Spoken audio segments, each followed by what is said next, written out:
সম্মানিত হাজিরিন, এই মুহূর্তে আপনাদের সামনে বক্তব্য নিয়ে আসছেন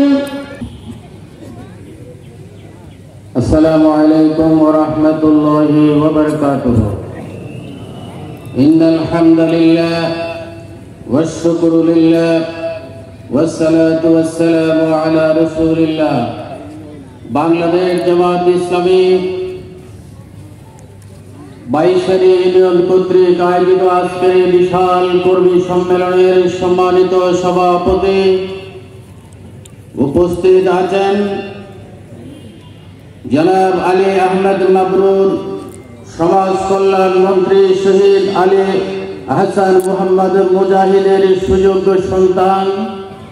উপস্থিত আছেন বান্দরবান পার্বত্য জেলার নায়েব আমির, বান্দরবান আইনজীবী সমিতির সম্মানিত সভাপতি, আপনাদের এলাকার কৃতি সন্তান জনাব অ্যাডভোকেট আবুল কালাম সাহেব,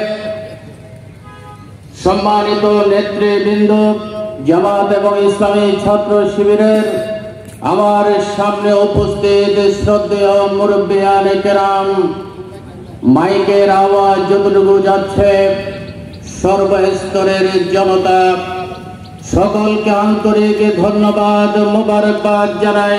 জামাত ইসলামীর সমাজ কল্যাণ মন্ত্রী সাবেক আলী আহসান মোহাম্মদ মুজাহিদের সন্তান, আমরা এই এলাকার পক্ষ থেকে, চট্টলার পক্ষ থেকে ওনাকে আমরা সমবেদনা জানাতে চাই। এই স্বৈরাচারী সরকার আপনার বাবাকে অন্যায়ভাবে হত্যা করলেও এই বাংলাদেশের তৌহিদি জনতা সে হত্যাকাণ্ডকে মেনে নেয় নাই।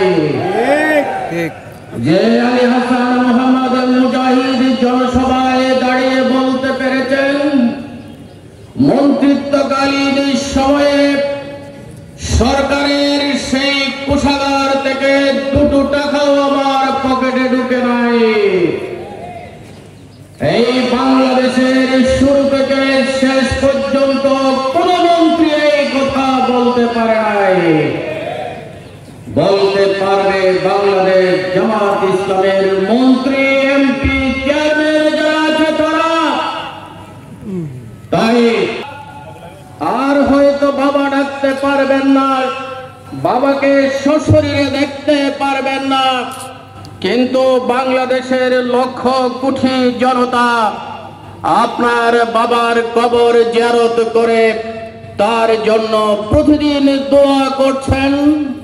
আপনার বাবা যে পথে গেছে আমরা মনে করি আপনিও এই দিনের জন্য নিজের জীবনকে বিলিয়ে দেবেন। সম্মানিত ভাইরা, সময় কম, কথা বেশি বলা যাবে না।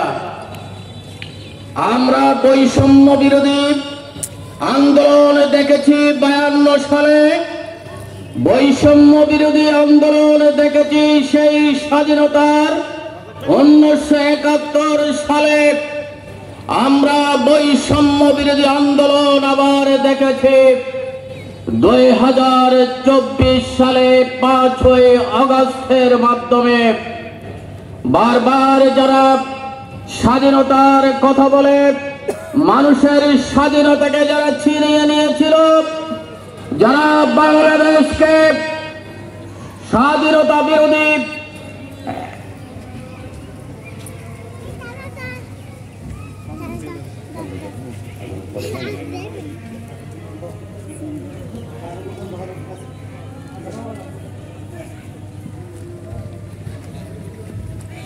আমরা একসাথে নামাজ পড়ব।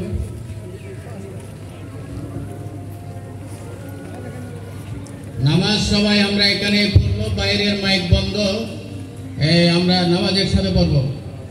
তাই যারা এই দেশকে তলাবিহীন জুড়িতে পরিণত করতে চেয়েছিল, যারা বারবার এই দেশে গণতন্ত্রকামী মানুষকে হামলা করেছিল, যারা এদেশের সেনা কর্মকর্তাদেরকে